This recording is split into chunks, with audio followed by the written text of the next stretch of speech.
Hello, everyone! It's almost the end of Pride Month. You know what that means. A special essay video of course, to commemorate the month dedicated to the celebration of our differences, the fight for equality, and of course, the honoring of the queer folk who have lost their lives. Remembering the sacrifices of those gone, so that the rest of us can keep going.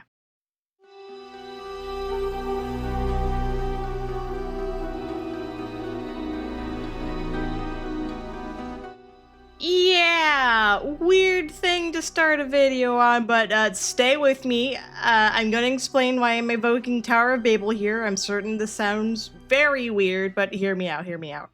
So the Tower of Babel, not sure if everyone knows the story in any detail, but it's a pretty short read in like Genesis 11 of the Bible. It's one of the earliest stories in the Bible, and it's often understood as a theological myth, or a myth that's meant to explain why something is. In this case, language, cultures, and other types of things pertaining to why people are all divided and all over the place. Too long didn't read. Anyone who hasn't touched Abrahamic script in a while or ever, whole earth speaks only one language and uses the same words, rolled up on some plains in the land of Shinar, said, "We are going to build the dopest city ever with a tower that reaches up into the heavens, yo." Then God himself comes upon and sees the city, and the tower goes, "Okay, whoa, everyone is being way too uniform here. They'll get up to some whack shit if I don't intervene. Let's go break this up." So he proceeds to do exactly that by confusing the singular language into a bunch, which led to the vacating of the tower and the spreading of people across the earth rather than all piled into one spot. Though this myth may sound like the humans were punished, were they? At least from in my thoughts. From my perspective, I think it's possible to interpret it as a necessity of our differences, how uniformity can create an echo chamber that will lead to humans to executing dangerous or outlandish behaviors unchecked, how it suppresses the individual under the weight of the masses. We need diversity because a world where we all blithely get along and are identical and is not a healthy world to live in. Everyone is different and those differences should be recognized and celebrated. A world where we're all the same is just the soothing of the ego. It's to make it super easy and gratifying for you to get around, but you're not going to be happy if everyone's just exactly like you. Like, at first it might feel good, but then you're just going to start feeling really lonely if everyone just is a clone of you. So why am I talking about all of this in a Library of Ruina video exactly? Well, dear viewer, that's because the library itself is quite referential of this phenomena. It may not be one-to-one, but anything inspired by older workings never are. This is why talking about older stuff is so important, and just bringing it to the spotlight and like reinterpreting it and understanding different angles. We get new meanings out of it. I will ask of you, if you're enjoying the video so far, do remember to like and subscribe. It helps me figure out what you guys want to hear and helps the channel grow out and reach a bunch more people. I love talking to you guys and giving you guys a platform to talk your own thoughts. Trust me, I read comments all the time. Even if I don't seem to directly answer them, I am definitely looking at you guys. Don't you worry. And so, let's talk about how this relates to today's topic. To start off, we should form an understanding of what the library is. Aside from the literal stuff, I'll get to that, but I think it's better to start from here. So, at the end of Lobotomy Corp, after Angela expresses her rebellion, a flickering of text hits the screen. Towards the end of this text garble, it spells out Library of Babel, like, yeah, the connection cannot get more tight than that, it's right there. However, there's more than one possible literary source for this name. A story by Jorge Luis Borges that goes by the very same title, Library of Babel, which is a short story featuring an endless library that is an allegory of the universe itself and all the knowledge it holds, even knowledge that is incomprehensible to man.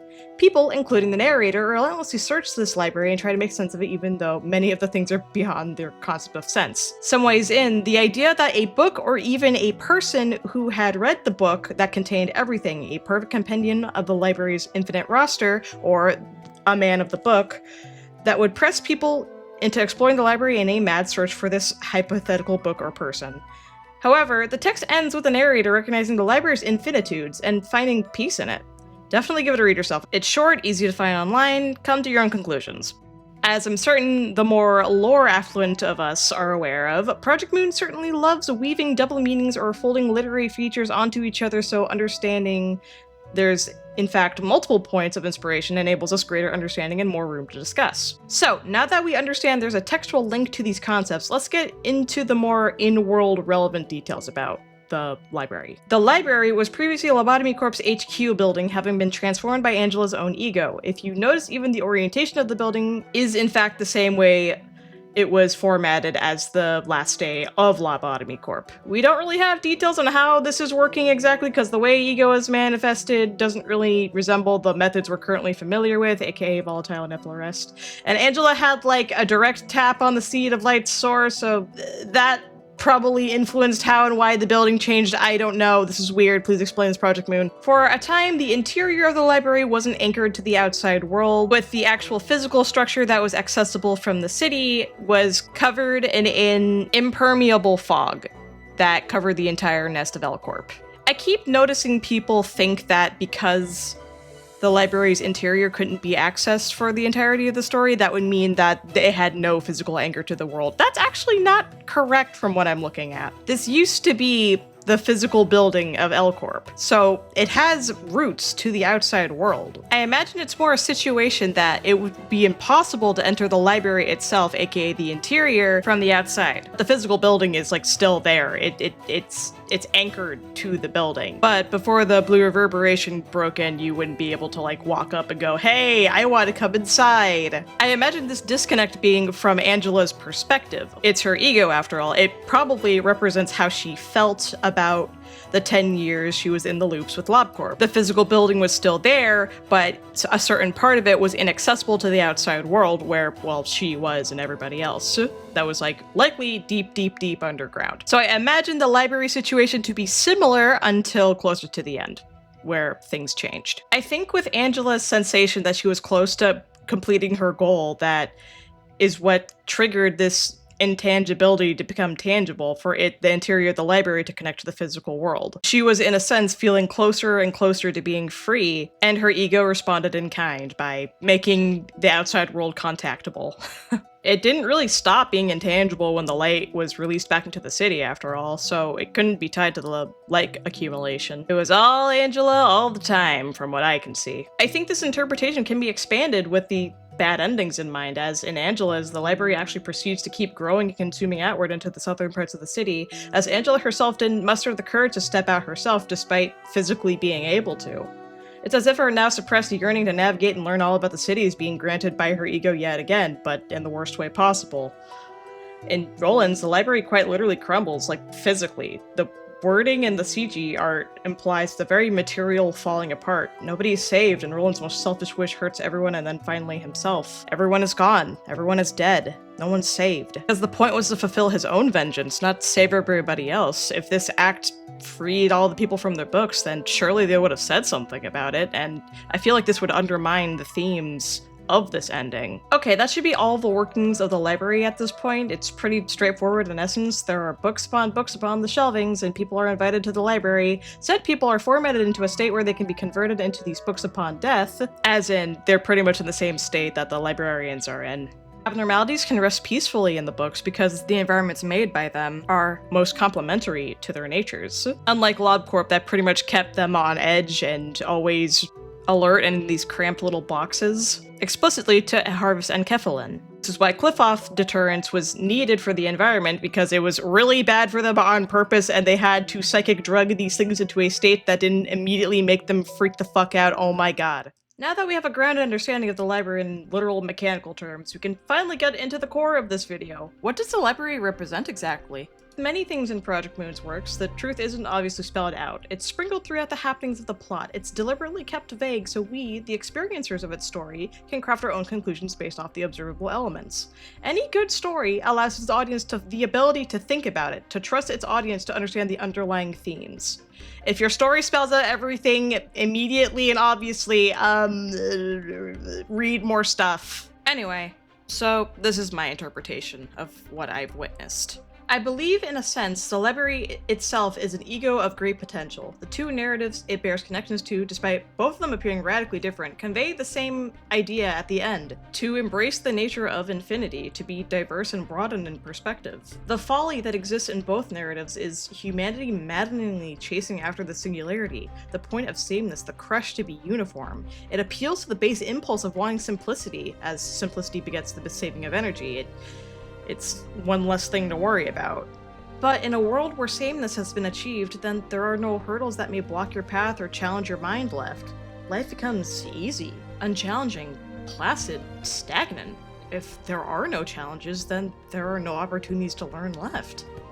The individual becomes nothing more than another piece of a hulking mass, floating along as if simple-celled and simple-minded. We as humans need this stimulation. Our minds are too complex to settle with just simplicity. We need challenges. We need things that structure our being, our minds, ourselves, our ideas of the world. We need the stimulation of each other and of difficulty. In a way, the collection of people and the formatting them into books resembles this chase for sameness very strongly. Humans are lured in, slain, and are compartmentalized into an easy-to-store, access, and organize format, something that can be utilized as the mass, the library, sees fit to further its goals.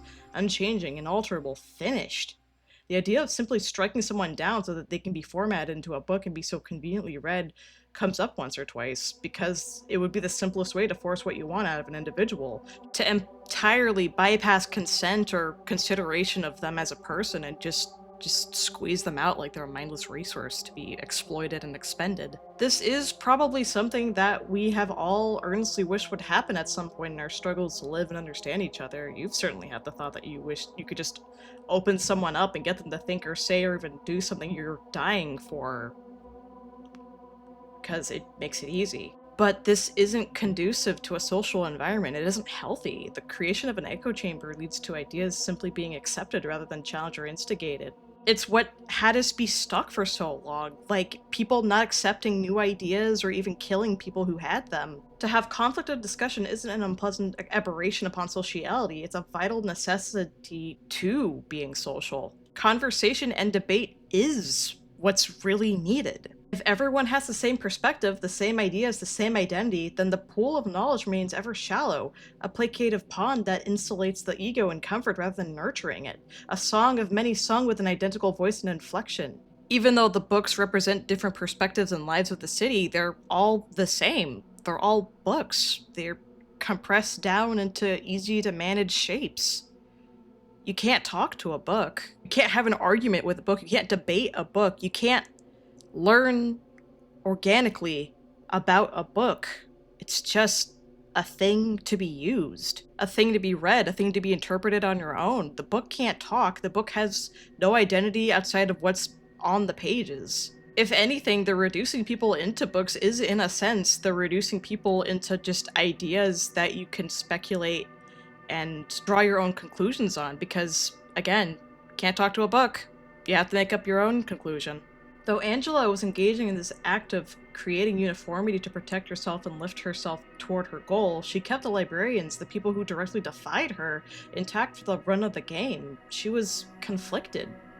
She had all the power to fully formulate the echo chamber, but she did not do this. She gave the Sephira their own bodies and roles, grounds to express themselves and state discontent or even hesitance, even though they had their own roles in her plan. She very decidedly did not put them into a state that she could control them. This is what I mean when I say the library is a showcase of potential. It is the seesawing of two desires, the desire to connect to other perspectives and engage in dialogue, and the desire to control in totality and only have her own perspective rule.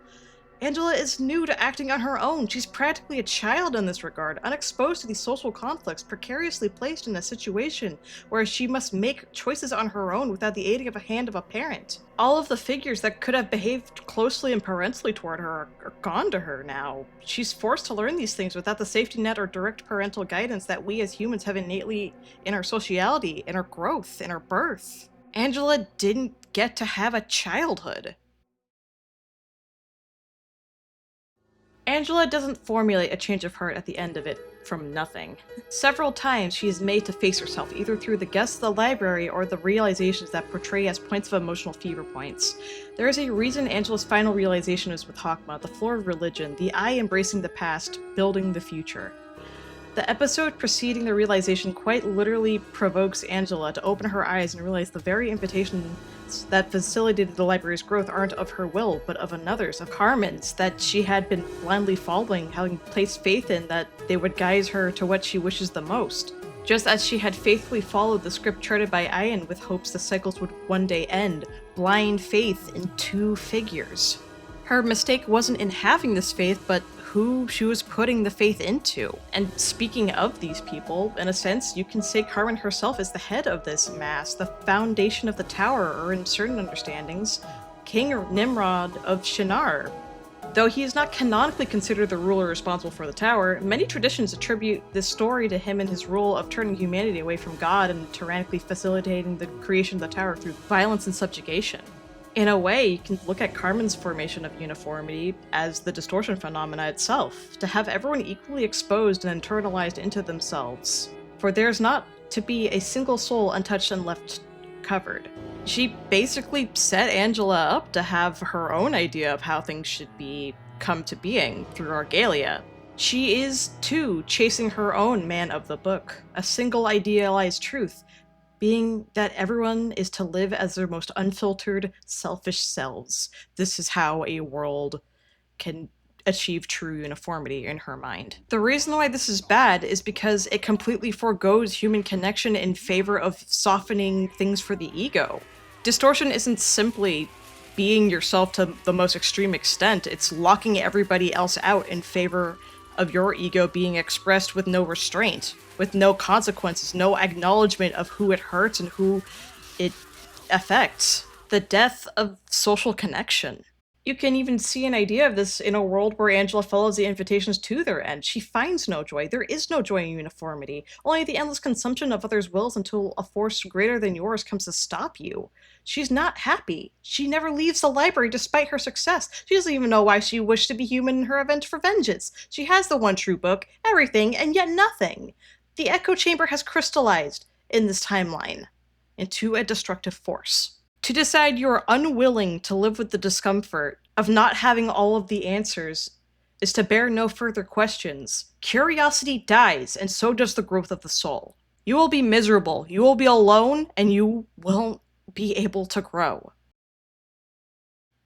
This is why, in the end, Angela choosing to instead let go of this advent for singularity, to instead scatter the light and free those who were trapped here, facing Carmen, denying her path, and continuing on her own 2 feet, is the good outcome. Key to realization is Angela's proving grounds, to see if she has the will and wish to truly become human, to become something that relishes within uncertainty, something that grows within an expanse of attrition and distinguishment, that values social bonds, that wants to be with others. This is why she goes into the light and trusts Roland as her friend to not strike her down, to have faith that he too has learned from his journey and will make the right decision, to break the cycle and start anew. Though with Roland as her friend, he stops her from vanishing completely, to remain in this life and truly get a chance to live her own, rather than going the way of her father. To truly acknowledge the humanity within yourself, within others, we must recognize we are all different. We cannot strive to become uniform. We cannot reach a plane of happiness through unison, but rather by hearing the other out, coming together, realizing we all have a place in the world no matter how odd or out of place an individual may seem, and weaving together a beautiful harmony from our lived experiences. Happy Pride Month, everyone. May we continue the movement to become allowed to be ourselves and learn to heal from the generations of suppression.